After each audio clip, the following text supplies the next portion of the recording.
नमस्कार, मी doctor Vinaya Patil hello डॉक्टरच्या या भागात आपल्या सर्वांचे मनपूर्वक स्वागत करते।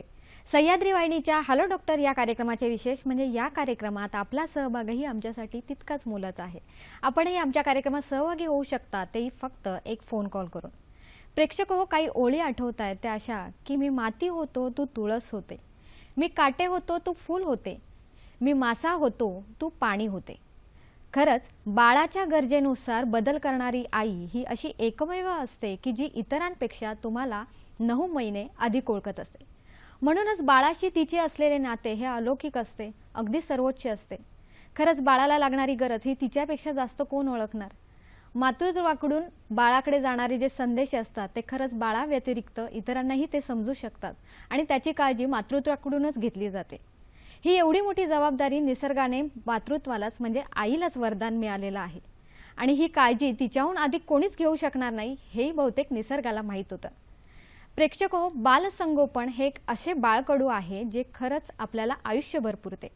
याशिवाय उंची वाढवणे हा सध्याच्या काळात म्हणजेच प्रेझेंटेशनच्या जमान्यात अगदी महत्त्वाचा मुद्दा आहे आणि त्याच्यावर सुद्धा आज आपण चर्चा करणार आहोत। आणि तुम्ही अगदी बरोबर ओळखलं की आपण इतरही बऱ्याच ठिकाणी औषध घेतो, पण आयुर्वेदानुसार खात्रीशीर नो साइड इफेक्ट म्हणजेच कुठलेच साइड इफेक्ट न होता जेव्हा आपल्याला उंची वाढेल, आपले बालसंगोपन, बाळाचे आरोग्य चांगले राहील, हेच आज आपण बघणार आहोत। आणि त्यासाठीच आज आपण विषय निवडला आहे आणि तो म्हणजे बालसंगोपन, उंची वाढविणे आणि आयुर्वेद।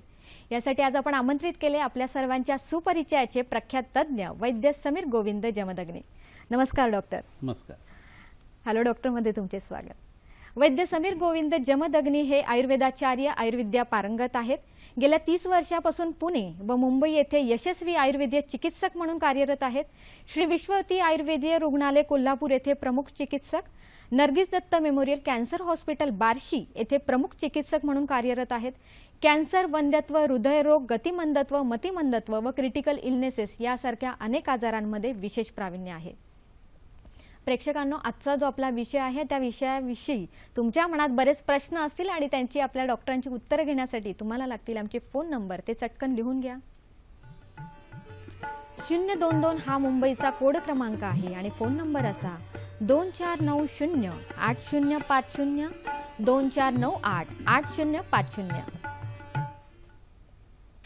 कार्यक्रम सुरू करण्याआधी नेहमीप्रमाणेच तुम्हाला एक नम्र विनंती ती अशी की आजच्या आपल्या कार्यक्रमाचा विषय आहे त्या विषयाला अनुसरूनच आपण प्रश्न विचारावे, प्रश्न थोडक्यात विचारावे जेणेकरून ते आमच्यापर्यंत नीट येतील।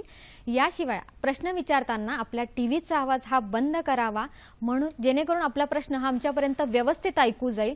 याशिवाय आजच्या कार्यक्रमाचे तज्ञ वैद्य समीर गोविंद जमदग्नी यांचा पत्ता, फोन नंबर आणि वेबसाईट आपण आपल्या कार्यक्रमाच्या दुसऱ्या आणि शेवटच्या ब्रेकनंतर दाखवणार आहोत, तर त्यावेळी कृपया तुम्ही तो नोंद करून घ्यावा अथवा मोबाईल कॅमेराने फोटो काढून घ्यावा। चला तर मग कार्यक्रमाला सुरुवात करूया। सर, पुन्हा एकदा तुमचे स्वागत। सर, आज आपण खूप महत्त्वाचा विषय निवडला आहे, म्हणजे मातांसाठी आणि बालकांसाठी। तर सर, बालसंगोपन म्हणजे काय? कसं आहे, आयुर्वेदामध्ये काय बालगृहोर्ध्वांग शल्यदंष्टा जरावृषान असं एक अष्टांग आयुर्वेदाच्या विषयीचं सूत्र सांगितलेलं आहे। त्यातलं काय चिकित्सा म्हणजे मेडिसिन सांगितल्यानंतर लगेचच बालचिकित्सेचं वर्णन केलेलं आहे, म्हणजे लहान मुलांना खूप प्राधान्य दिलेलं आहे। कारण का त्याच्यातनं समाज घडणार आहे, तरुण वर्ग घडणार आहे आणि त्याच्याकडनं देशाची प्रगती, कुटुंबाची प्रगती, त्या व्यक्तीचा स्वतःचा विकास या सगळ्या गोष्टी होणार आहेत। तर बालसंगोपन ही अशी कल्पना आयुर्वेदी आहे। कश्यप संहिता नावाचा एक वेगळा पीडियाट्रिकचा ग्रंथ हा आयुर्वेदाने तेवढ्यासाठी सांगितलेला आहे आणि तो आम्ही खूप मोठ्या प्रमाणावरती वैद्य लोक वापरत असतो। म्हणजे लोकांना ह्याची कल्पना नसते की आयुर्वेदामध्ये वेगवेगळ्या अशा शाखा आहेत, ह्याचीच आधी कल्पना नसते अगदी सुशिक्षित असलेल्या लोकांना। कारण 12वी पर्यंत आयुर्वेदाचा ओ की ठो माहीत नसतो, संस्कृतीनं आलेले जे काही प्रकरण आहे, वात, पित्त, कफ एवढंच त्यांना माहीत असतं आणि त्यातला कफ म्हणजे तोंडात येणारा खाकरा असं त्यांचं स्वरूप त्यांच्या लक्षात येतं। पण ह्याच्यापेक्षा कितीतरी उदात्त आणि मोकळी कल्पना आहे। तर आयुर्वेदाच्या विषयीचं ज्ञान हे जवळच्या वैद्याकडे जाऊन तुम्ही वाढवून घ्यायला पाहिजे। नवे नवे रविवारच्या वेळेला कधीतरी आयुर्वेदाचं वाचन करायला पाहिजे, एस्पेशली डॉक्टर लोकांनी तरी हे करायला पाहिजे। तर बालसंगोपन ही गोष्ट अशी आहे की ज्याच्यामध्ये अशा पद्धतीने बालकाचा विकास केला जातो, शारीरिक आणि मानसिक, की जेणेकरून आपल्या प्रत्येक हिंदू संस्कृतीत सांगितलेलं शेवटचं जे प्रकरण आहे ते म्हणजे सॅल्वेशन किंवा मुक्ती, तिथपर्यंत त्या मुलाला नेणं। इतका उदात्त विचार जो आहे तो वैद्यवर्गाने आणि जुन्या ऋषीमुनींनी केलेला आहे। त्यानं धर्म, अर्थ, काम, मोक्ष मिळण्यासाठी आपल्या शरीराची संपदा चांगली असणं आणि मनाचं स्वास्थ्य हे उत्तम असणं अच्छा. असं करण्यासाठी लहानपणापासून केले गेलेले प्रयत्न, आपल्या समाजाने, आई वडिलांनी, भावंडांनी, आजी आजोबांनी केलेले प्रयत्न जे आहेत त्याला म्हणायचं बालसंगोपन. एवढी मोठी कल्पना आहे आणि ह्याच्यात आईचा रोल हा खूप प्रधान आहे. म्हणजे आदिती ही देवांची आई आणि वामन हे बटुरूप, लहान मुलाचं रूप. असं जर दोन्ही एकत्र आलं ना तर भारतवर्षाला तरुणोपाय अन्यथा नाही. आणि संस्कार ही आईच करू शकते. नाळ तिची जोडलेली असते बाळाशी म्हणून. वडिलांचा धाक असू शकतो, वडीलही संस्कार करू शकतात, पण आईने करणं हे जास्ती गरजेचं आहे. आणि मुलं तिचं पहिल्यांदा ऐकतात कारण त्यांचं विश्वच आईपाशी सगळं जडलेलं असतं. नक्कीच डॉक्टर आपल्याला हेच सांगू इच्छितात की बालसंगोपन हे जरी बालकासाठी असलं तरी आयुष्यासाठी ते खूप गरजेचं आहे. तो आपला एक पाया आहे, भक्कम पाया आहे. आपल्याला एक फोन आलेला आहे. पुरुषोत्तम बोलतायत आपल्याशी मुंबई इथून. नमस्कार पुरुषोत्तमजी. हॅलो. हॅलो. हा, माझा प्रश्न होता की माझं वय आता 17 वर्ष आहे, 17 पूर्ण. आणि मला विचारायचं होतं की या वयात उंची वाढू शकते का आणि त्याचं काय करावं. आणि दुसरा मला विचारायचं होतं की चेहऱ्यावर खूप पुरळ येतं, पिंपल्स टाईप, त्याचं काय असू शकतं कारण. आणि दुसरं मला विचारायचं होतं की मुंजीनंतर जी चित्रावळ घालतात त्याचाही काही संबंध असतो असं मला कोणीतरी सांगितलं. त्याविषयी जरा मार्गदर्शन. हा, मुंजीनंतर काय घालतात? चित्रावळ. त्याचं बरं. काय असू शकतं तुम्ही सांगू शकाल? बरं. थँक्यू, धन्यवाद. धन्यवाद. अतिशय सुंदर आणि अभ्यासपूर्ण प्रश्न आहे. खरं म्हणजे हा सगळा लेक्चर ऐकत असताना तुम्हाला अनेक गोष्टी तुमच्या उंचीच्या संबंधात समजणार आहेत. परंतु तरी सुद्धा असं सांगितलं की आयुर्वेदामध्ये बाल म्हणजे काय याची व्याख्या पहिल्यांदा आपण लक्षात घेऊ. बाल म्हणतं की आपल्याला वाटतं कुकुलं बाळ आहे आणि आपल्या आईच्या मांडीमध्ये आहे आणि त्याला बाल म्हटलं जातं. पण ही व्याख्या जी आहे ती लोक तशी नाही आहे. संस्कृत शब्दांचा मराठी अर्थ खूप वेगळा असतो. तर बाल म्हणजे 16 वर्षापर्यंतच्या मुलांना मुलींना बाल म्हटलं गेलेलं आहे. जे टीनेज सुद्धा त्याच्यामध्ये येतं. आणि त्यांचं बालानाम चांगवर्धनम अशा पद्धतीचे अनेक औषधाचे कल्प आलेले आहेत की जे उंची वाढवण्यासाठी उपयोगी पडतात. दुर्दैवाने असं झालं की आपलं फूड अँड ड्रग ॲडमिनिस्ट्रेशनचं जे प्रकरण आहे ते किंवा बरेच वैद्य लोक किंवा डॉक्टर लोक यांना ह्याची कल्पना नसते की आयुर्वेदाची औषधं कुठं सांगितलेली आहेत तिथं. याचं कारण काय झालं तर बाल या शब्दाचा अर्थ छोटं बाळ असंच त्यांच्या लक्षात येतं. तर 16 वर्षापर्यंतच्या मुलांची उंची वाढवण्यासाठी बालानाम चांगवर्धनम या शब्दाचाच अर्थ आहे की मुलांचं अंग वाढण्यासाठी. अंग वाढलं म्हणजे त्यात आयाम आणि विस्तार दोन्ही आला आणि ते दोन्ही वाढण्यासाठी आणि अंग भरण्यासाठी म्हणून आयुर्वेदाने औषध सांगितलेले आहेत. च्यवनप्रासारखं औषध आहे, महापैशाचिक घृतासारखं औषध आहे, फलघृतासारखं औषध आहे, शतावरी कल्पासारखं औषध आहे, नारळाचं दूध आहे. कित्येक अशी औषधं आहेत की जी उंची वाढवण्यासाठी उपयोगी पडत असतात. तर उंची ही 16 वर्षापर्यंत छान वाढते. मुलींचं वयात येण्याचं प्रकरण जेव्हा सुरू होतं मेनार्सचं, त्याच्यानंतर उंची वाढण्याचं ॲक्सेलरेशन कमी होतं. औषधाशिवाय तिची उंची वाढत नाही. अगदी क्वचित वेळेला 18 ते 21 वर्षापर्यंत सुद्धा उंची वाढते, पण ती lower one third of ankle joint आणि व्हर्टिकल कॉलममध्ये वाढत असते. 21 नंतर सुद्धा काही लोकांची उंची वाढते, परंतु हे अपवादात्मक आहे. काही जणांच्या वेळेलाच हा भाग घडतो. आणि कफाची प्रवृत्ती असेल शरीराची तर त्याच्यामध्ये हा भाग जो आहे तो दिसून येतो. थंड प्रदेशातल्या मुलामुलींची उंची जी आहे ती त्यावेळेला वाढू शकते. पण सरसहा वय जे आहे ते 6 ते 18 या वयोगटामध्ये उंची वाढवण्यासाठी औषधाचे प्रयत्न केले जायला पाहिजे. आता दुसरा प्रश्न जो आहे तो चेहऱ्याची पिंपल्स येतात. तर तरुण वयामध्ये चेहरा गरम होणं हे प्रकरण व्हायला लागतं आणि मग सिबॅसिस ग्लॅन्डमधनं एक वॅक्स बाहेर पडतं. त्यामध्ये बी अँथ्रॅक्सचे जंतू वाढतात आणि म्हणून पिंपल्स येतात असं आधुनिक शास्त्र म्हणतं. पण आयुर्वेदाचा हा विचार नाही आहे. चेहरा हा शुक्राचा अवयव आहे आणि शुक्राची अभिव्यक्ती व्हायला आल्यानंतर त्याला कॉम्पेन्सेट करत असताना जेव्हा शरीरातली उष्णता वाढायला लागते त्यावेळेला उत्पन्न होणारं हे एक व्रणशोथाचं प्रकरण असतं आणि त्याच्यामुळे तारुण्यपीडिका किंवा युवान पीडिका हे येत असतात. तर चेहरा फक्त स्वच्छ धुणं आणि रोज रात्री झोपताना त्रिफळा चूर्ण, सीतोबालादी चूर्ण आणि शंख भस्म असं घेतलं तर त्यांचा चेहरा जो आहे तो नितळ होईल. मुंज करत असताना जो गायत्री मंत्राची संथा दिली जाते त्या गायत्री मंत्राचा परिणाम जो आहे तो आपल्या पिनियल बॉडीवरती येत असतो. उंची वाढण्यासाठी त्याचा उपयोग होत असतो. चित्रावती घालणं हा जो भाग आहे त्यामध्ये 5 वायूंना आपण जे हे देतो पहिल्यांदा घास देतो ते प्राण व्यान उदान समान अपान जे आहे त्यांच्यासाठी ते उपयोगी पडतात. वायू शरीरातला जर व्यवस्थित राहिला प्राकृत राहिला तर अस्थिधातूचं वर्धन होतं. ह्या हिशोबाने त्याच्याकडनं बघणं गरजेचं आहे आणि मंत्रचिकित्सेचा फायदा जो आहे तो सुद्धा होत असतो. त्रिकाल संध्या करत असताना होणारा जो प्राणायाम आहे त्याच्यामध्ये नाडीशुद्धी होत असते आणि त्यामुळे उंची वाढणं, बुद्धी वाढणं, स्मृती वाढणं हे सगळं प्रकरण होतं. त्यामुळे मुंजन संस्कारानंतर उंची वाढते असं लक्षात येतं. व्यायामाची सवय सुद्धा त्यावेळेस घातली जात असते आणि गुरुग्रही जाऊन अभ्यास केल्यानंतर आपलं बुद्धितत्व जे आहे तेजाचं ते अभिव्यक्त झाल्या कारणानं ते मस्तिष्काच्या किंवा मज्जेच्या हिशोबाने अभिव्यक्त होतं. मज्जेच्या आधीचा धातू आहे तो म्हणजे अस्थी आहे, त्यामुळे अस्थी धातूवरती त्याचा चांगला परिणाम येतो आणि म्हणून उंची वाढते. तर मुंजन हा संस्कार आहे, लग्न हा संस्कार आहे, उष्टावण हा संस्कार आहे, कर्णवेदन हा संस्कार आहे, असे 16 संस्कार सांगितलेले आहेत. ते जरी करत गेले तरी माणसाला शारीरिक आणि मानसिक व्याधी होत नाहीत आणि त्याचं स्वास्थ्य चांगलं राहतं. नक्कीच. डॉक्टरांनी आपल्याला सांगितले 16 संस्कार होणं गरजेचे आहे. हे 16 संस्कार कुठले आहेत हेही डॉक्टर तुम्हाला आपल्या कार्यक्रमात नेहमीच सांगत असतात. याशिवाय आपल्याला एक फोन आलेला आहे, बघूया काय म्हणतात. सुप्रिया बोलतायत आपल्याशी पुणे इथून. नमस्कार सुप्रिया. हॅलो. हॅलो. बोला. हा सर, मी सुप्रिया बंडेवार बोलतेय पुण्यावरनं. मला ऍक्च्युली बालसंगोपनाबद्दल प्रश्न विचारायचा होता. विचारा. तर माझी मुलगी 3 वर्षाची आहे. पण संगोपन करताना कधी कधी असं होतं की स्ट्रेस असतो कामाचा किंवा वर्किंग स्ट्रेस, त्याच्यामुळे तो मुलांवरती निघतो. कधी अगदी मारण्यात येतं किंवा खूप रागवण्यात येतं. तर त्याचे इम्प्रिंट्स मुलांवरती पडतात का? आणि म्हणजे कधी असं झालं तर ते बरोबर आहे का? आणि एकूणच त्यांची बौद्धिक वाढ होण्यासाठी काय करायला पाहिजे? आणि उंची वाढण्यासाठी आपण एक्सरसाइज बरोबर दुसरे काही आयुर्वेदिक देऊ शकतो का? Thank you sir. बरं, खूप सुंदर प्रश्न विचारला आहे सुप्रियाताई तुम्ही. आणि तुम्हाला या कार्यक्रम ऐकत असताना त्याची बरीचशी उत्तरं मिळतील, पण प्रश्नाच्या अनुषंगाने जे बोलणं आहे ते महत्वाचं आहे. आता त्यासाठी आयुर्वेदीय मानसशास्त्र लहान मुलांचं आहे ते लक्षात घेणं गरजेचं आहे. तर 3 वर्षाच्या मुलाच्या बाबतीत मारहाण जी होतीये ना ती फारशी योग्य नाहीये. तुम्हालाही औषधाची गरज आहे आणि बाळालाही गरज आहे.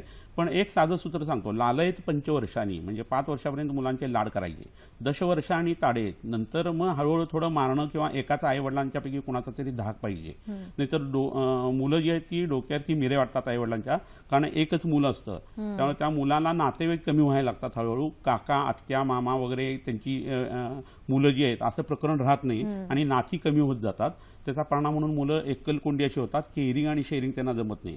त्यामुळे लालयत पंचवर्षांनी 10 वर्षांनी ताडेत प्राप्तेतु 16 वर्षे पुत्र मित्रवत आचरेत असं म्हटलेलं आहे. 10 वर्षानंतर मात्र त्यांच्या शरीरात होणारे जे बदल आहेत त्यांची मानसिकता लक्षात घेऊन त्यांच्याशी मित्र किंवा मैत्रिणीसारखा व्यवहार व्हायला पाहिजे, तसं चालणं बोलणं व्हायला पाहिजे. हा प्रकार तुम्ही करा. मुलांचं जे म्हणजे मुलांना मारलं जाणं हे जे होतंय त्या चुकीच्या गोष्टीसाठी मारलं जाणं हा भाग सुद्धा 5 वर्षानंतर व्हायला पाहिजे. तोपर्यंत समजून देणं हेच गरजेचं आहे. आणि राग येत असताना कामाचं व्यवस्थापन जमत नाही म्हणून राग येतो असं आईवडिलांचं बऱ्याच वेळा होतं. तर लवकर झोपून लवकर उठायला लागलं आणि कामाची लिस्ट जर तयार केली गेली, बाहेर पडल्यानंतर ओरिएंटेशन तुमचं झालं व्यवस्थित कामाचं, भाजी केव्हा घ्यायची आहे, दूध केव्हा घ्यायचं आहे, आणखी कोणत्या गोष्टी केव्हा करायच्या, असं जर तुम्ही आखून घेतलं तर फार कमी वेळात खूप कामं होऊ शकतात आणि तुमच्यावरती लोड येणार नाही. आणि तसं झालं तर मग धांदरटपणा कमी होतो आणि मग मुलांना मारणं आपोआप कमी येतं. तरीसुद्धा दर्भचूर्ण नावाचं जे चूर्ण आहे ते रोज रात्री जर एखाद्या स्त्रीला खूप राग येत असेल किंवा पुरुषाला राग येत असेल आणि तो मुलांच्यावरती काढला जात असेल तर त्यांनी हे घ्यायला हवं. मुलांची समज वाढली तर मुलं हट्ट करत नाहीत, मध्ये मध्ये येत नाहीत. त्यासाठी पिंपळाच्या पानावरती दर रविवारी त्यांना आमटी भात आणि तूप हे खायला घालायचं. असे 5-6 फक्त रविवार केले ना की त्यांचं बुद्धितत्व जागृत व्हायला लागतं. पिंपळाचं एक पान म्हणजे जवळजवळ पाव किलो गाईचं तूप पिल्याचा परिणाम येतो. आणि तुपाचे गुण सांगताना असं सांगितलेलं आहे की शस्तम धीस्मृती मेधाग्नी बलायु शुक्र चक्षुषाम. बुद्धीची वाढ करण्यासाठी ते तूप उपयोगी पडतं, ते पान उपयोगी पडतं आणि मुलांची जाणीव जी आहे ती सुधारते, त्यांची बुद्धिस्मृती एकाग्रताही वाढते आणि तुमचा हा प्रश्न जो आहे तो सुटू शकेल. राहिला प्रश्न उंचीच्या बाबतीत या कार्यक्रमामध्ये त्याची माहिती तुम्हाला मिळून जाईल. सुप्रिया, तुमच्या प्रश्नाचं उत्तर मिळेलच. हा कार्यक्रम पूर्ण बघा. आपल्याला एक फोन आलेला आहे. आशा बोलतायत आपल्याशी अहमदनगर इथून. नमस्कार आशाजी. हॅलो. हो. हॅलो. बोला. हॅलो. हा बोला, आपला प्रश्न सलग विचारा. मॅडम, माझी मुलगी 3.5 वर्षांची आहे, परंतु तिची उंची सरासरी आहे. माझी मुलगी 3.5 वर्षांची आहे, परंतु तिची उंची आहे ती सरासरी मुलांपेक्षा थोडीशी कमी आहे आणि तब्येत पण तिची खूप लहान आहे. तर त्यासाठी काय उपाय मला डॉक्टरांना विचारायचे होते. ठीक आहे. प्रेक्षक हो, तुमच्यासाठी नेहमीच आम्ही टिप्स आणत असतो, विशेष आरोग्य सल्ला आणत असतो. तो काय आहे तो पटकन बघून घ्या. नखे खराब होत असल्यास, त्यावर बुरशी वाढत असल्यास रोज खाण्याचा चुना आणि हळद एकत्र करून नखांना लावावे. रंग गोरा होण्यासाठी दूध भात, गव्हाची पोळी, मुगाचे वरण खाऊन रोज रात्री 1 चमचा हिरडा चूर्ण 3 महिने खावे. ब्रेकला जाण्याआधी आपल्याला आशा यांचा फोन होता, त्यांच्या प्रश्नाचं उत्तर देऊया. सर काय सांगणार? हां, छान प्रश्न होता त्यांचा आणि बऱ्याच प्रेक्षकांना तो उपयोगी पडणार आहे. त्यामुळे त्याचं एकत्रित उत्तर देणं हे जास्ती योग्य ठरेल. इथं मी एक तेवढ्यासाठी एक बी आणलेले आहे, ते मुद्दाणून दाखवतो की ज्याचा वापर जो आहे तो आपल्या सगळ्या रुग्णांसाठी, उंचीच्या मुलांच्या आणि मुलींच्यासाठी आपण करू शकू. तर त्याची आपण जरा माहिती बघूया. नक्कीच. माता आणि बालक याचं नातंच मुळात असं असतं की आपण असं म्हणू शकतो की शिवाजी महाराज घडले, पण त्यांच्यासाठी जिजाऊ मातांनी किती काम केलं किंवा त्यांचं कार्य खूप मोठं होतं. तसंच प्रत्येक बालकासाठी त्यांच्या मातेचं कार्य सुद्धा तितकंच महत्त्वाचं असतं. तेव्हाच ते बालक हे पुढे मोठे होऊ शकतं.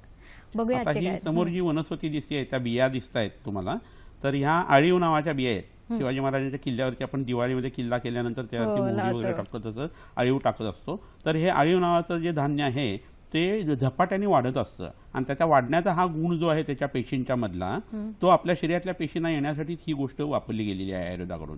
चतुर्बीज म्हणून आयुर्वेदामध्ये 4 बिया सांगितलेल्या आहेत, त्यापैकी हे एक बी आहे आणि हे उत्कृष्ट शरीरातल्या अस्थिधातूचं वर्धन करणार आहे. म्हणजे ह्याची खीर करून खाण्याची पद्धत पूर्वी बाळंतीण स्त्रियांना ह्याची खीर दिली जायची. दूध वाढण्यासाठी सुद्धा ह्याचा उपयोग होतो. उचकी थांबण्यासाठी सुद्धा हे बी जे आहे ते उपयोगी आहे. पण ह्याच्यापेक्षा महत्वाचा भाग ह्याच्यामध्ये जो आहे तो असा की हे आळीव जे आहे ते कच्चे 1 मूठभर रोज सकाळी वय वर्ष 6 पासून 18 वर्षापर्यंतच्या मुलांनी खावे, गिळावे दुधावरती. आणि हे उभ्यानी करायचं. युजली उभ्यानी कोणती पातळ गोष्ट घ्यायची नसते, पण ते उभ्याने घेतल्या कारणानं उंडूक किंवा सिकम नावाचा जो मोठ्या तड्याचा सुरुवातीचा भाग आहे त्याच्यावरती त्याचा इम्पल्स येतो, पेरिस्टाल्सिस मुवमेंटचा. आणि त्यामुळे काय होतं तर उंडुकामधली पुरीशधरा कला, म्हणजे जिथं अन्नापासून विष्ठा तयार होते तो भाग ऍक्टिव्हेट होतो. आणि पुरीशधरा कला जिथं आहे तिथं अस्थिधरा कला आहे, म्हणजे जिथं विष्ठा तयार होते त्या ठिकाणी आयुर्वेदाच्या हिशोबाने अस्थिधातू किंवा हाडं तयार होत असतात. त्यामुळे त्याचा परिणाम कसा येतो तर जठरामध्ये असलेला जो कफ आहे तो हळूहळू गृहिणी किंवा लहान आतड्यातनं मोठ्या आतड्यात जातो आणि मोठ्या आतड्यात वात नावाचा दोष असतो. वात म्हणजे गॅसेस असा अर्थ नाहीये. वात नावाचा जो दोष आहे शरीराचं संवर्धन करणारा, तो शमला जातो आणि तो शमल्यानंतर किंवा प्राकृत झाल्यानंतर अस्थिधातूची वृद्धी होत असते. ह्या हिशोबाने जठरातला कफ जो आहे तो मोठ्या तळ्यावरती या बियांच्या साहाय्याने आयुर्वेदाने घेतलेला आहे आणि दुधावरती घेतलेला आहे. दुग्धमचं मूत्रमचं विरेचनानी असं म्हटलेलं आहे. दूध आणि मूत्र वगैरे ही सगळी विरेचन किंवा पोट साफ करणाऱ्या गोष्टी आहेत. कारण हा सगळा चिकटा जो आहे तो कफ आहे तो तिथनं वाताला शमून बाहेर पडतो आणि त्यामुळे अस्थिधातूचं वर्धन होतं. नवरात्रीच्या वेळेचा अंबाबाईचा नवरात्रीचा जो काळ आहे ना, त्या काळामध्ये शरीराची परिस्थिती अशी असते की उंचीला लॉग बसतो. ज्या वेळेला पित्त जास्ती वाढतं, वात पित्त जास्ती वाढतात, उन्हाळा खूप येतो, अशा वेळेला मॅच्युरिटी होणं हे प्रकरण जास्ती होतं. कफाचं काम कमी व्हायला लागतं. कफ हा सृजनशीलता असलेला भाग आहे, वर्धन करणारा भाग आहे. त्यामुळे अशा अवस्थेमध्ये निसर्गाच्या काळाच्या जर हे औषध घेतलं गेलं तर उंची जास्ती चांगली वाढते, कारण त्यावेळेला उंचीचा लॉग जो आहे तो सुटत असतो. तर ह्या हिशोबाने हे औषध तुमच्या मुलीला लाडू तयार करून द्या किंवा कच्चे ते आळीव जे आहे ते गिळायला द्या. आळू जसेच्या तसे शौचाच्या मार्गातून बाहेर पडतील, ते झालं तरी उंची वाढणार आहे. कारण त्याचं काम कसं होतं हे मुद्दामून मी तुम्हाला स्पष्ट करून सांगितलं. आयुर्वेदाच्या प्रत्येक औषधाची एक विविक्षित अशी प्रक्रिया करण्याची पद्धत असते रसवीर विपाकाच्या सिद्धांतानुसार. लोकांना आयुर्वेदाचं ज्ञान नसलं तरी हे लॉजिकल कसं आहे आणि शास्त्र कसं आहे हे समजण्यासाठी हा सगळा उहापोह केला. तर हे एक साधा औषध जे आहे ना ते तरी आयुर्वेदात पॉसिबल तुम्ही तुमच्या मुलीला सुरू करा. नक्कीच. आपल्याला अजून एक फोन आलेला आहे, बघूया. प्रशांत बोलतायत आपल्याशी जळगाव इथून. नमस्कार प्रशांतजी. हॅलो. हॅलो, नमस्कार सर. हा बोला. मी जळगाव जिल्ह्यावरून बोलतोय सर. माझं वय 17 वर्ष आहे सर. नाव प्रशांत पाटील. मला भारतीय सेनेत जायची इच्छा आहे सर आणि त्याला हाईट 170 सेंटीमीटर लागते सर. माझी हाईट 163 सेंटीमीटर आहे. बर बर बर. तर हे हाईट वाढवण्यासाठी काहीतरी उपाय सांगा सर.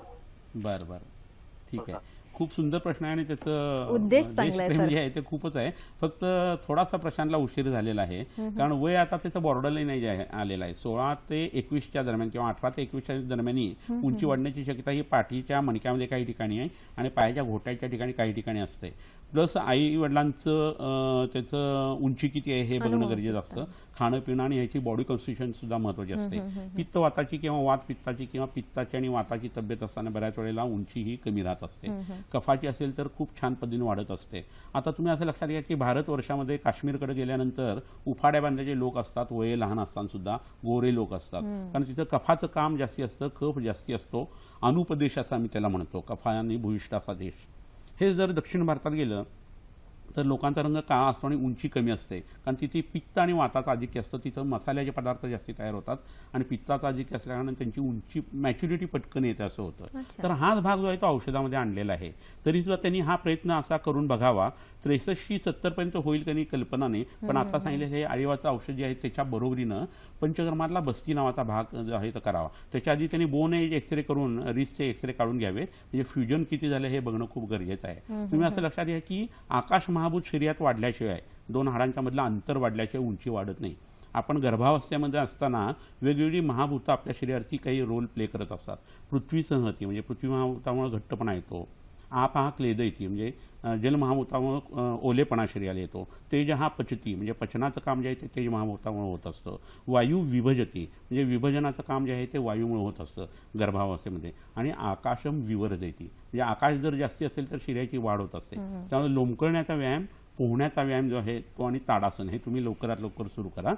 रोज सकाळी आपण रात्री झोपेतून उठल्यानंतर सकाळची उंची ही जवळजवळ 1.5 ते 2 सेंटीमीटर जास्ती असते, कारण इंटरव्हर्टियल स्पेस जी आहे ती रात्री झोपल्यानंतर मधली जी गॅप आहे ती रिलॅक्सेशनमुळे उंची वाढते सकाळी, आणि मग काम सुरू झाल्यानंतर उंची संध्याकाळच्या वेळेला थोडीशी कमी येते. तर सकाळी जर तुम्ही अभ्यंगम आचरित नित्यम या पद्धतीने अंगाला तेल लावलं, एस्पेशली तिळाचं तेल पाठी मणक्याला खालून वरती लावलं आणि हे व्यायामाचे प्रकार करून जर आळीवाचं औषध घेतलं तर त्याच्याबरोबरीने तुम्हाला उंचीचा फायदा तर होईलच, पण बऱ्याच वेळा ह्या वयामध्ये तोंडावट्या औषध घेऊन उपयोग होत नाही.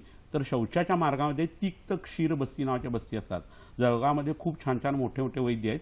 आमच्या नाना जोशी सरांचे विद्यार्थी तिथं खूप आहेत, आपलेही विद्यार्थी खूप आहेत. त्यांच्याकडे तुम्ही जा आणि हा बस्ती जो आहे तो करून घ्या. तो कडूरसाच्या दुधाचा बस्ती केल्यानंतर ते औषध साक्षात मोठ्या गड्यातनं त्या उंडूक किंवा त्या सिकमवरती ॲक्ट होतं आणि पुरुष धराकलेवरती आणि अस्थि धराकलेवरती परिणाम होऊन हाडं वाढण्याची प्रक्रिया जी आहे ती होऊ शकते.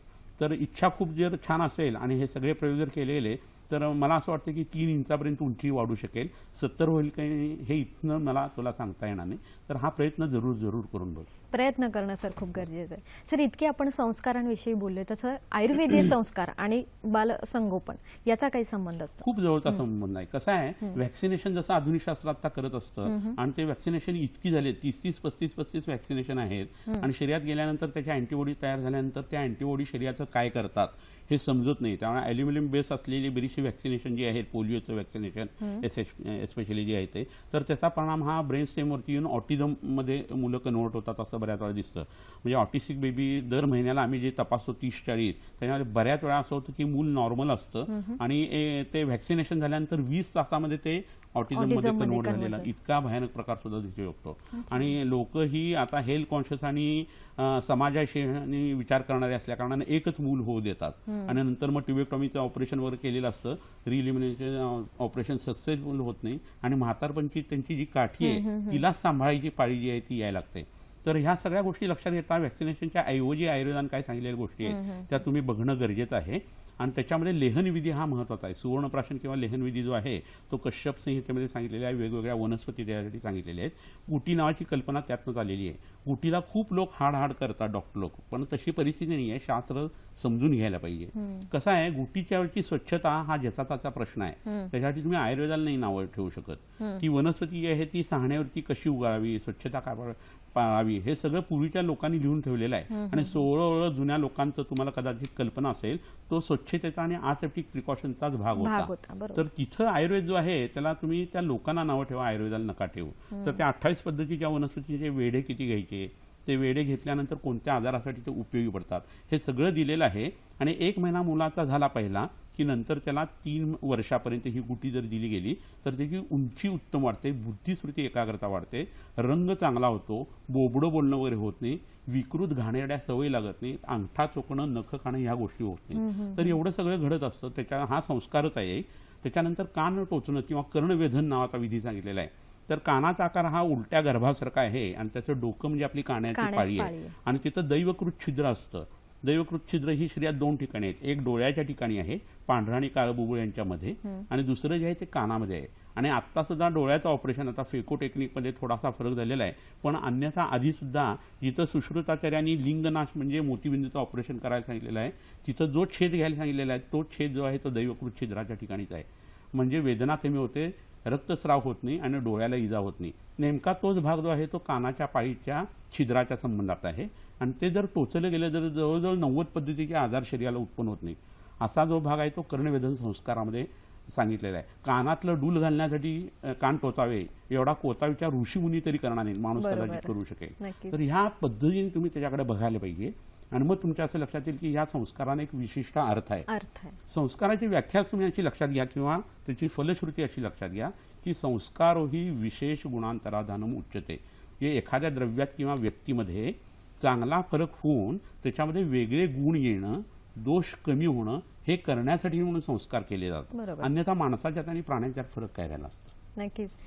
डॉक्टरांनी खूप छान सांगतायत आपल्याला. अगदीच आपल्याला खूप माहिती घ्यायची, पण आपल्याला फोन पण आलेला आहे. ममता बोलतायत आपल्याशी पुणे इथून. नमस्कार ममता. हॅलो. हॅलो. बोला. हॅलो. हॅलो बोला, बोला, बोला. आपला प्रश्न विचारा. हा, मी ममता बोलते पुण्यावरनं. माझा प्रश्न डॉक्टर साहेबांना असा आहे की माझी मुलगी आहे 6 महिन्याची आणि माझी उंची 1 इंच आहे. तर माझ्या मुलीच्या उंचीमध्ये काही प्रॉब्लेम होऊ नये किंवा भविष्यात तिला असं काही त्रास होऊ नये याच्यासाठी मी काही विशेष प्रयत्न करायला हवेत का? आणि पचनासंदर्भात पण तिला थोड्याशा तक्रारी आहे. पोटामध्ये गॅसेस वगैरे धरणं पण तिचं चालू आहे आणि पित्ताचा पण बहुतेक तिला त्रास आहे, कारण अंगावर लाल लाल जंगिनी वगैरे उठतात. बाळ होते घेऊन पण काहीच असं होत नाही. तर काही डॉक्टरांनी मार्गदर्शन करावं. बरं, ठीक आहे. खूप सुंदर प्रश्न आहे ममता नम्रतांचा. कसं आहे की 6 महिन्याचं वय आहे तिचं आणि गुटी वगैरे आता त्यांनी सुरू केलेली आहे. जवळच्या वैद्याच्या सल्ला घेऊन गुटीतले कोणते पदार्थ वाढवायचे कमी करायचे हे तुम्ही पाहू शकता. पण तुम्हाला एक असं मला सांगणं आहे की जोपर्यंत दात येत नाही तोपर्यंत पोटामध्ये घन पदार्थ पचवण्याची ताकद शरीराला नसते. निसर्गाने दात कशासाठी दिला आहे? चावण्यासाठी. कशाला चावायचं आहे? अन्नाला चावायचं आहे. कोणत्या अन्नाला चावायचं आहे? घन पदार्थाला चावायचं आहे. म्हणजे दात आल्याशिवाय पोटाची ती भूक वाढली आहे असं त्याचा अर्थ होत नाही. पण बरेच लोक मी पुण्यामध्ये बघितलेले आहे माझ्या प्रॅक्टिसमध्ये की 3 महिन्याच्या मुलाला किंवा मुलीला इडली खायला घालतात, केळीचा लगदा खायला घालतात, चिकू खायला घालतात. तर ही पहिली गोष्ट तर आंबवलेले पदार्थ किंवा फळं जी आहे ते फलप्राशन विधी सांगितलेलं आहे. म्हणजे रसाच्या स्वरूपात ती गरम करून ते देण्याची पद्धत आहे आणि ते सुद्धा थोड्या वेळानंतर. इतक्या लहान वयात तसं नाही करायला पाहिजे. तर आईचं दूध जे आहे ते घ्यायला पाहिजे. ते जर मिळालं नाही तर बकरीचं किंवा शेळीचं दूध जे आहे ते सांगितलंय. स्तन्याभावे पयाच्छागम गव्यम वा तद्गुणम पिबेत असं सांगितलेलं आहे. जर आईचं दूध मिळालं नाही तर पूर्वी दाई असायची, आता ती पद्धत गेलेली असल्या कारणानं तुम्ही शेळीचं किंवा मेंढीचं दूध द्यायला पाहिजे किंवा नंतर मग गाईचा दुधाचा विचार करायला पाहिजे. भुकेनुसार दूध द्यायला पाहिजे. आपल्या घड्याळानुसार किंवा वेळ झाल्यानुसार मुलाला किंवा मुलीला दूध द्यायला नाही पाहिजे. आणि आता रव्याची गंजी किंवा भाताची पेज किंवा वेगवेगळे फळभाज्या आहेत त्यांचं सूप तयार करणं, अशा पद्धतीचा जर विचार केला तर मग भूक चांगल्या पद्धतीने वाढायला लागते. 7व्या-8व्या महिन्यामध्ये दाताला डिकेमालीचं हिरड्याला जर चूर्ण जे आहे ते लावायला सुरुवात केली आणि पोटामध्ये दुर्वांत रस जर द्यायला मुलांना सुरुवात केली तर दात व्यवस्थित येतात. एस्पेशली मुलींना दात येताना त्रास होत नाही, कारण हिरड्या ज्या असतात त्या मऊ असतात. मुलांना दात येताना खूप त्रास होतात. रिंगणं नावाचं एक खेळणं असायचं पूर्वीच्या काळी. तर रिंगणी किंवा कंटकारी नावाच्या वनस्पतीचं मूळ असायचं आणि त्याचं छेदून व्यवस्थित रिंगणं तयार केलं जायचं. दोन्ही बाजूला बॉल असायच्या, मध्ये दांडा असायचा. ते घरघळत गेलं की मूल त्याच्या मागं तो बाळकृष्ण दौडत जायचा आणि तोंडात घेऊन ते चावलं की कडूपणा त्याच्या पोटात जायचा. कडूपणाने वेगवेगळे जंतू वाढत नाहीत. लाळ चांगल्या पद्धतीची तयार होते आणि 1 मिनिटाला आपण 40 ml आपली लाळ जी आहे ते सॉल्व करत असतो. तर त्या मुलांना दात चांगले येण्यासाठी हे प्रकरण असतं. तर आता रिंगणं राहिलं बाजूला, पण रिंगणीचं चूर्ण तरी वैद्याकडनं तुम्ही आणा आणि ते पोटात द्यायला लागा. तर हा प्रकार करून नंतर वैद्याचा सल्ल्याने तुम्ही गुटी जर दिली तर तुमच्या छोटीची उंची वाढेल, अंगातले रॅशही कमी होतील आणि नंतर बुद्धिस्मृती एकाग्रताही वाढेल. आपली टिप्स दुसरी अशी आहे, ती पटकन बघून घ्या काय ती. सुपारी गुटखा खाऊन उत्पन्न होणारे तोंडातील आजार व संधिवात यातील पांढरा कांदा जेवणामध्ये ठेवावा. नाकाचे हाड चुकीच्या पद्धतीने वाढले असल्यास सलग 3 महिने हळकुंड, सुपारी व वेखंड याचा नाकावर रोज रात्री लेप करावा. डॉक्टर, आपण खूप चर्चा करतोय आणि आम्हाला पहिल्यांदा सर आता प्रश्न आलेला होता की त्यांची मुलीची उंची वाढावी, पण त्यांची उंची कमी आहे. मुळात अनुवांशिकता आणि उंची यासाठी काय बरोबर. सांगाल? कसं आहे, लोकांचा असा एक समज असतो की हाईट जी आहे ती औषधाने वाढत नाही. भयानक वेगवेगळे गैरसमज मी 35 वर्षामध्ये बघितलेले आहेत आणि त्याचं निराकरण करता करता म्हणजे थकून जायला होतं असं होतं. आणि म्हणूनच या कार्यक्रमाचा खरं म्हणजे प्रपंच आहे. तर अनुवंशिकता बिघडलेली आणि उंची लोकांची कमी राहते अशी जी कोणी व्यक्ती असेल ती ज्या जगामध्ये ज्या ठिकाणी असेल तिथल्या कोणत्या गोष्टीचा तिच्या शरीरावरती किंवा कुडीवरती परिणाम झाला आहे त्या नवरा बायकोंच्या, तर एन्व्हायरमेंटल फॅक्टर काहीतरी असणार आहे. हवा असणार आहे, पाणी असणार आहे, अन्न असणार आहे, पृथ्वीच्या कोणत्या प्रदेशात ते राहतात त्याच्यावरती ते अवलंबून असणार आहे. आणि हे असताना भावभावनांचा परिणाम आहे, औषधांचा परिणाम आहे. म्हणून तर DNA स्ट्रक्चर किंवा RNA स्ट्रक्चर त्यांच्या बदलणं किंवा म्युटेशन व्हेरिएशन जे आहे ते त्याच्यामुळे होणार आहे. तर ह्या सगळ्या गोष्टी ज्या आहेत त्या बदलण्यासाठी तर बीजसंस्कार आयुर्वेदाने सांगितलेले आहेत, गर्भसंस्कार सांगितलेले आहेत. आणि दुसरं म्हणजे काही वेळेला आपल्या शरीरामध्ये अशा काही गोष्टी आपल्याला बघायला लागतात की जिथं काम केल्यानंतर त्या व्यक्तीच्या शरीरातला अनुवंशिकतेचा बदल जो आहे तो सुद्धा घडून आणता येत असतो. तर त्या हिशोबाने शरीरातलं असं कोणतं स्थान आहे की ज्याच्यावरती कॉन्सन्ट्रेशन आपलं वैद्याचं म्हणून पाहिजे. तर काकीस्थान किंवा जिथं आपल्याला शेंडी ठेवली जाते अशा ठिकाणी जर जलौकाचारण केलं, जळवा नावाचा किडा आहे तो मी मुद्दाम आणलेला आहे, तो तुम्हाला मी दाखवतो आता. नक्कीच आपण बघूया. या जळवा या खरंच आपल्या कार्यक्रमातलाच एक भाग आहेत, पण तुम्ही बघून घ्या की त्या जळवा असतात कशा, कारण त्या औषधी जळवा या नेहमीच वेगळ्या असतात. या 14 पद्धतीच्या जळवा असतात. इथं आता हा किडा जो दिसतोय ना तुम्हाला त्याला लीच असं इंग्रजीमध्ये म्हणतात, संस्कृतमध्ये जलौका असं म्हणतात. आणि धन्वंतरीच्या उजव्या हातामध्ये इथं स्थान आहे, एवढं याचं महत्व आहे. तर या जळवांचे 14 प्रकारापैकी 7 बिनविषारी जे प्रकार आहेत त्यापैकी हा एक प्रकार जो आहे तो पानशेतच्या पाणलोट क्षेत्रात आम्ही आणलेला आहे. तर हा जर काकीस्थानी जळवा जर लावायला सुरुवात केली तर आपल्या शरीरातल्या प्रत्येक पेशींच्या DNA स्ट्रक्चरवरती परिणाम करणारा जो घटक मेंदूतला आहे तो तिथं आहे असं आता सिद्ध झालेलं आहे. तर अशा ठिकाणी या जलौकाचं काम करायचं आणि तिथलं रक्त जे आहे ते शुद्ध करायचं किंवा प्युअर करून घ्यायचं. त्याच्या बरोबरीनं आपण मगाशी बघितलेला आहे तो बस्ती जो आहे तो त्या व्यक्तीसाठी वापरायचा. नवरा बायकोंसाठी सुद्धा हे प्रयोग करता येतात, त्या मुलासाठी सुद्धा हे करता येतात. आणि त्याच्याबरोबरीने पोटातली औषधं जी आहे ती घ्यायची. भावभावनांचा परिणाम लक्षात घेऊन प्राणायाम, ओंकारासारखे जे प्रकार आहेत ते वापरायचे. असं जर केलं तर ज्या गोष्टीमुळे आपल्या शरीरामध्ये वेगवेगळे बदल घडवून अनुवंशिकता ही तयार झालेली आहे ती काढण्यासाठी सुद्धा आपण काम करू शकतो. आता मला हा बोलायचा अधिकार आहे 35 वर्षानंतर की ज्या वेळेला मी प्रॅक्टिस करत होतो म्हणजे 87च्या दरम्यानी, 84-87च्या दरम्यानी, त्यावेळेला माझ्याकडे जे 8, 9, 10 वर्षाच्या मुलं मुली यायची, त्यांना उंचीसाठी मी औषध दिलेलं होतं. आणि आता त्यांची लग्न झाल्यानंतर त्यांची जी मुलं आहेत त्यांना मी बघतोय आणि ते माझे पेशंट नाही आहेत आता. याचं कारण काय, आईवडिलांची उंची जी आहे ती त्यावेळेला वाढली आणि शरीरातल्या शुक्र धातूवरती दोघांच्याही स्त्री पुरुषांच्या परिणाम झालेला होता. आणि त्या मुलींची लग्न होत असताना आधी त्यांनी बीजसंस्कार आणि गर्भसंस्कार करून घेतलेले होते, त्यामुळे त्यांच्या मुलांची आता उंची वाढते. अहो तुम्ही साधा एक भाग लक्षात घ्या, जपानसारख्या देशांनी फक्त व्यायाम करून त्यांची उंची 1.5 ते 3 इंचापर्यंत वाढवलेली आहे. तुमच्याबरोबर तुमचा भारतीय आयुर्वेद आहे, त्याच्याबरोबर तुमचा व्यायाम आहे आणि इतके वैद्य गल्लोगल्ली प्रत्येक गावामध्ये महाराष्ट्रामध्ये बसलेले आहेत. तुम्ही त्यांची मदत केव्हा घेणार? तर जवळच्या वैद्याला तुम्ही भेटा, आपल्या मुलामुलींची तब्येत दाखवा आणि लग्न झालेली जर एखादं कपल असेल आणि त्यांच्या आईवडिलांची उंची किंवा आजी आजोबांची उंची कमी असेल तर वैद्याकडे जाऊन तुम्ही पहिल्यांदा बीजसंस्कार करा, गर्भसंस्कार करा आणि मग हा सूर्य हा जयद्रथ असं तुमचं लक्षात. अरे वा, नक्कीच इतकं खरं प्रमाण डॉक्टरांनी आपल्याला सांगितलेलं आहे आणि नक्कीच उपचार हा हमखास आहे. आपल्याला एक फोन आलेला आहे, चंद्रकांत बोलतायत आपल्याशी बीड इथून. नमस्कार चंद्रकांतजी. हा, माझा एक प्रश्न आहे. नमस्कार डॉक्टर साहेब. नमस्कार. वय 5 वर्षाचा नातू आहे. बर. त्याला संडास 4-4 दिवस होत नाही आणि संडास जरा तर कडक होतो आणि उंची फार कमी आहे, सतत पोट दुखतो असं म्हणतो तो. बर. हो, ठीक आहे. धन्यवाद. बरोबर.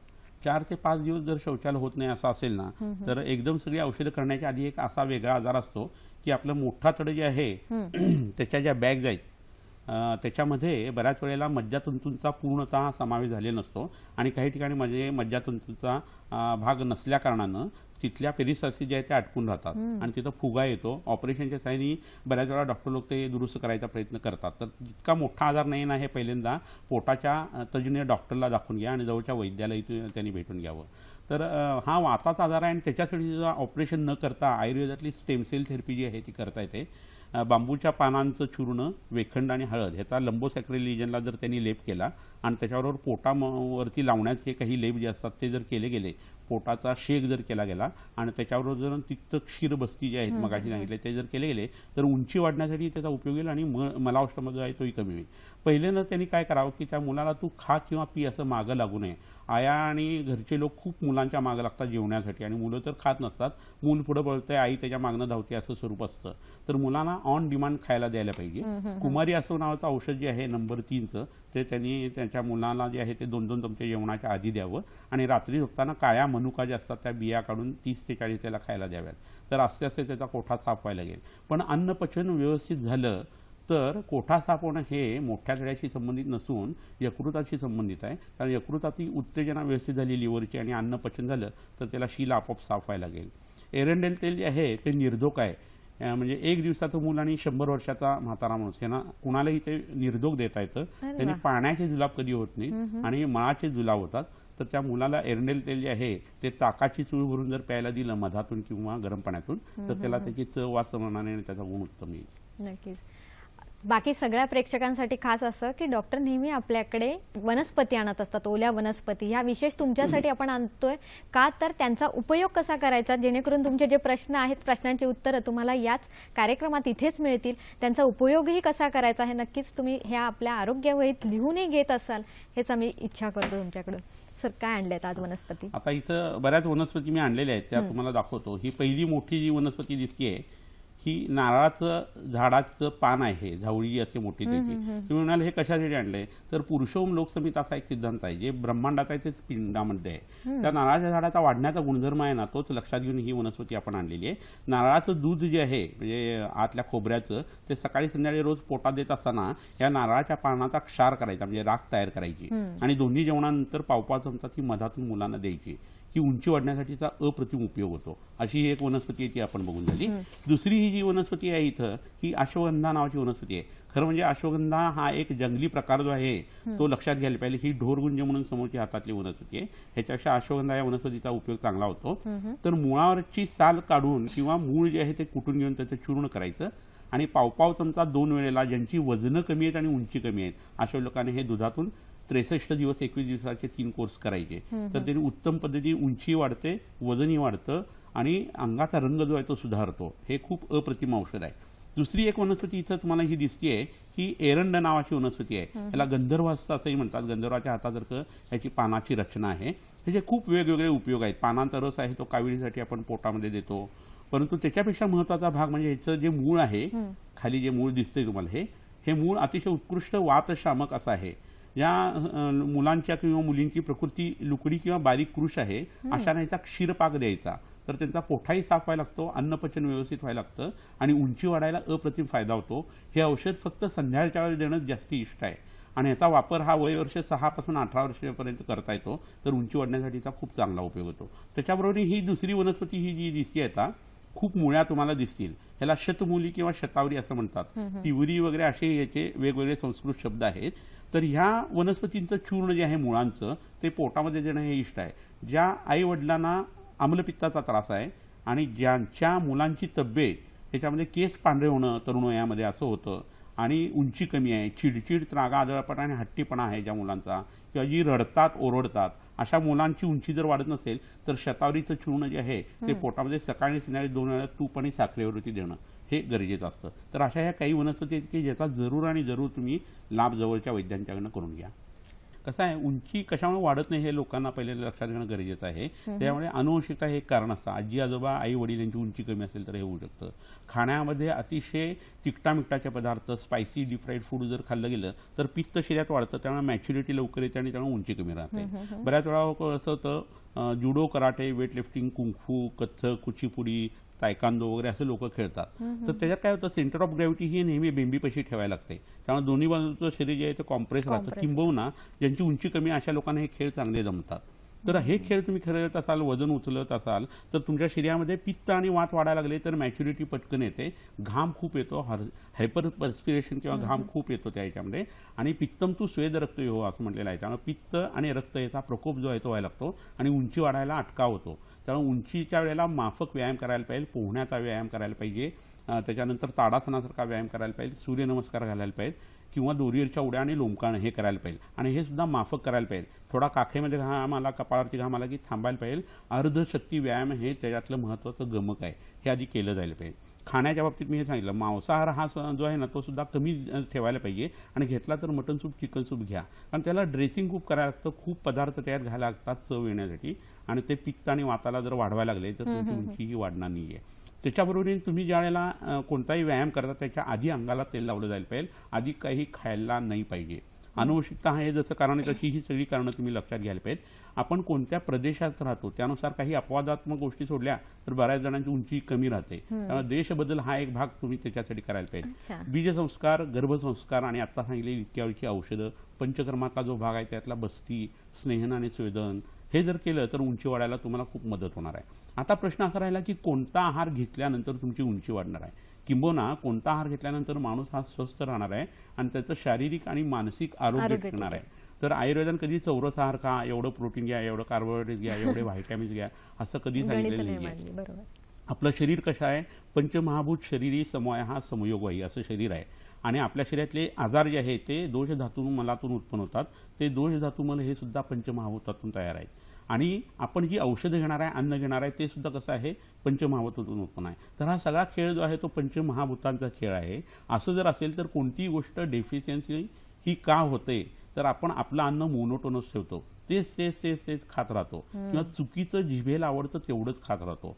आपण आपल्या जिभेसाठी जेवतो, आपण आपल्या आरोग्यासाठी नाही जेवत आणि त्याच्यावर हा गोंधळ होतो. तर षड्रसात्मक आहार म्हणजे मधुर, आम्ल, लवण, कटू, तिक्त आणि कषाय असे 6 रस जे सांगितलेले आहेत ते विशिष्ट पद्धतीने घ्यायला पाहिजे. पहिल्यांदा गोड, आंबट, खारड जे आहे ते थोड्याफार प्रमाणात जायला पाहिजे. मग इतर ज्या गोष्टी आहेत त्या घेऊन सगळ्या शेवटी कडू घेतलं जायला पाहिजे. आपण नेमकं उलटं करतो आणि नंतर गोड खातो, स्वीट डिश नंतर घेतो. इंग्रजांनी आपल्याला इतकं भ्रष्ट करून टाकलेलं आहे की त्या मानसिक गुलामगिरीतून भारतीय लोक अजून बाहेर पडलेले नाहीत आणि म्हणून वेगवेगळी आजारपणं जी आहे ती विकतची दुखणी आपण लावून घेतोय. तर षड्रसात्मक आहार करा, उंची वाढायला खूप उपयोग होतो आणि सर्व रसाभ्यास हा बल वर्ण कारणाम श्रेष्ठा असं म्हटलेलं आहे. तुमच्या शरीरातलं बल, वर्ण, तुमचे आजार हे सगळं जाऊन तुमचं आरोग्य जे आहे ते खूप चांगल्या पद्धतीने सुधारू शकतं. म्हणून तुमचा आहार हा नेहमी षड्रसात्मक असायला पाहिजे. याच्याविषयीचं अधिक विवेचन जे आहे ते जवळचे वैद्य तुम्हाला नक्की करतील. नक्कीच. ब्रिटिशांकडून मिळालेल्या या विचाराच्या गुलामगिरीतून मुक्त होणं खरंच गरजेचं आहे आणि तेव्हाच आपण हे आपले विचार पटकन स्वीकारू शकतो आणि विश्वास ठेवू शकतो.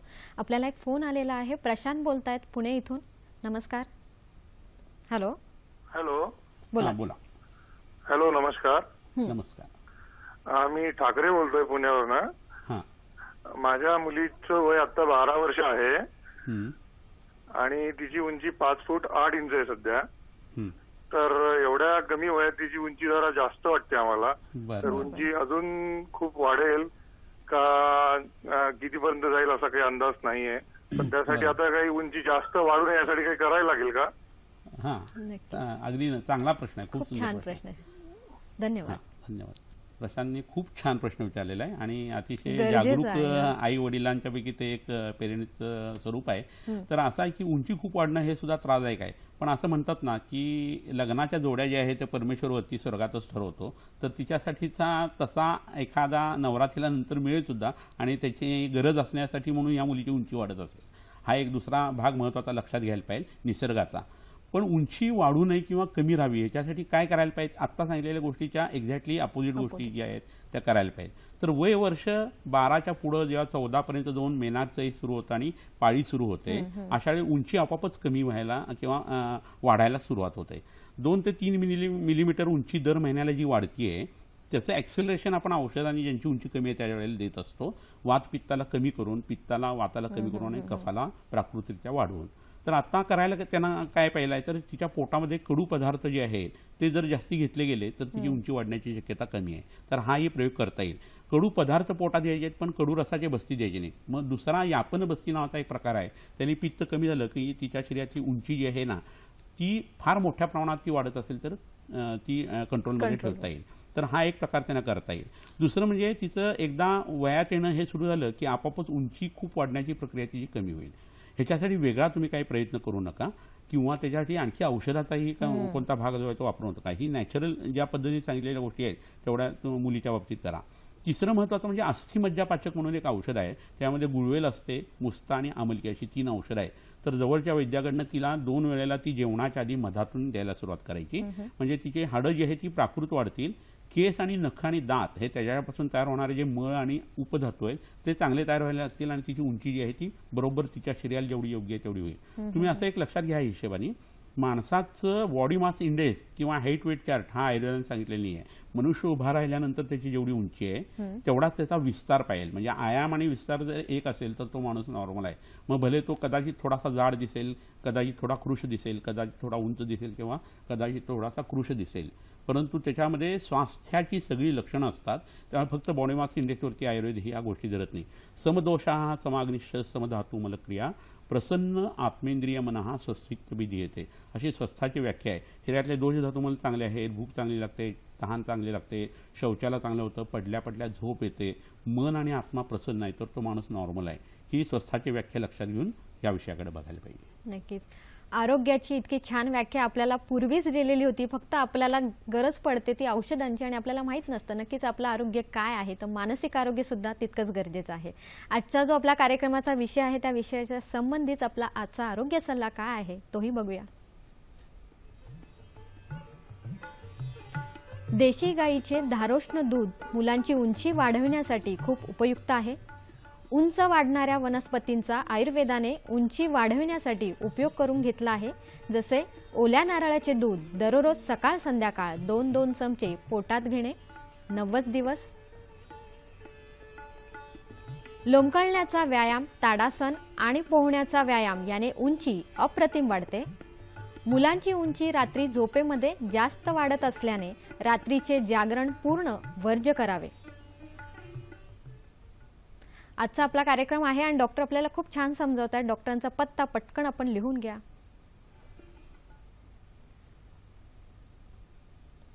श्री विश्वामृत आयुर्वेदीय चिकित्सालय व पंचकर्म केंद्र, सिद्धी प्लॅटिनम, पहिला मजला, 1369 सदाशिव पेठ, नातूबाग, बाजीराव रोड, पुणे 411030. दूरध्वनी क्रमांक आहेत 020 हा पुण्याचा कोड क्रमांक आहे. Landline number 65232333. मोबाईल नंबर आहे 7774918193, 7774929111, 9595810727.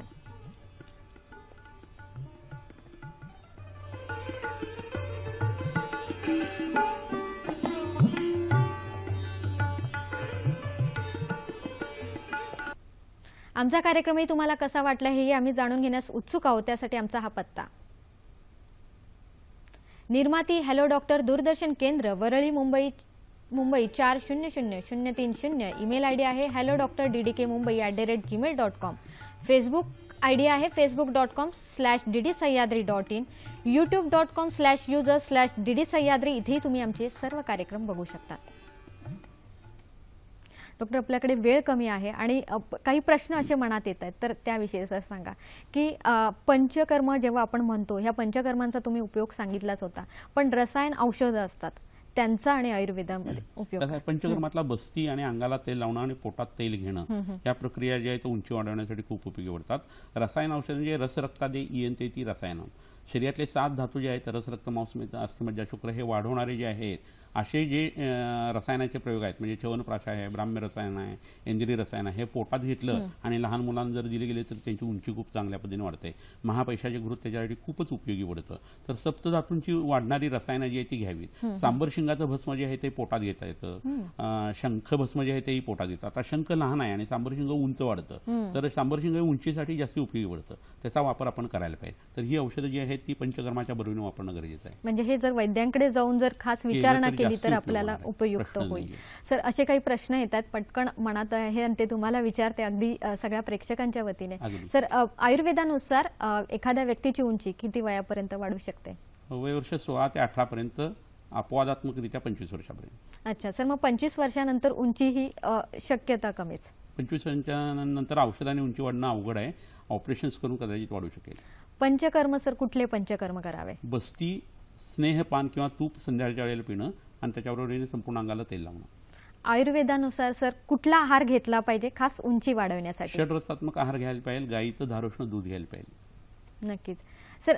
तुम्ही अजून काही सर खास गोष्टी सांगू शकतात का? आपण पंचकर्म म्हणालो किंवा मुलांचं बालसंगोपन म्हणालो, पण या व्यतिरिक्त की रोग प्रतिकार शक्ती वाढवण्यासाठी एक काय सांगाल? आता सांगितलं तसं रसायनांचा प्रयोग करणं, कोवळ्या उन्हामध्ये सकाळच्या वेळेला 12 सूर्यनमस्कार सूर्याची नावं घेत म्हणजे मंत्रशक्तीचा वापर करून तुम्ही करायला पाहिजे, तर त्यांनी उंची वाढायला उपयोग होणार आहे. लोंबकळण्याचा व्यायाम करायला पाहिजे, वेळेवरती जेवण, वेळेवरती झोप आणि वेळेवरती शौचालय नाही व्हायला पाहिजे, शरीरात्मक आहार व्हायला पाहिजे. आयुर्वेदीय सर औषध खास सांगाल का खास प्रेक्षकांना? महापेशाची जो घृत, प्रवाळ पंचामृत, त्याच्यानंतर भूनिंबाधिकवात, पित्त ज्यांच्या आईवडिलांना ज्यादा आहे अशा मुलांनी घेणं, किंवा गुळवेल सत्व जे आहे ते पोटामध्ये घेणं, गुळवेल नावाची वनस्पती घेणं, बांबू शूट जे आहेत बांबूच्या कोंबाची भाजी पोटामध्ये घेणं, आमरवेल नावाचा जो वेल आहे तो वायरसारखा जो पसरलेला असतो त्याचं तूप जे आहे ते पोटामध्ये घेणं, ह्या जर गोष्टी घेतल्या गेल्या पोटात तर उंची वाढण्यासाठी खूप चांगला उपयोग होतो. नक्कीच. डॉक्टरांनी आपल्याला आज खूप विस्तार अशी आणि खूप स्पष्ट आणि डीप अशी माहिती दिलेली आहे. खरंच कारण या माहितीचा खूप आपल्याला उपयोग होणार आहे आपल्या आयुष्यात. ही माहिती वाढवावी, जनमताने ती एकमेकांसोबत शेअर करावी, जेणेकरून आपला आयुर्वेदाचा सुद्धा विस्तार होईल. तुमच्यासाठी एवढंच सांगेन की आपले जे संस्कार असतात, आपले जे वळण म्हणतो आपण घरातले, हे थोडक्यात संस्कार हे त्याचं नाव आहे. कारण आई जी अशी असते किंवा आजी असते ते एक चालतं बोलतं आपण म्हणू शकतो, ते एक विद्यापीठ आहे. आणि हे संस्कार जेव्हा आपल्या जनसंपर्कात येतात तेव्हा ते खरंच आपला आयुर्वेद वाढवत असतात. फक्त आपल्याला माहिती नसतं ते शास्त्र. आणि या आमच्या कार्यक्रमाचा उद्देश आहे की आमचं अज्ञान दूर केलं. त्याबद्दल आमच्या सह्याद्री वाहिनीतर्फे हॅलो डॉक्टरच्या टीमतर्फे मी आपले आभार मानते. धन्यवाद.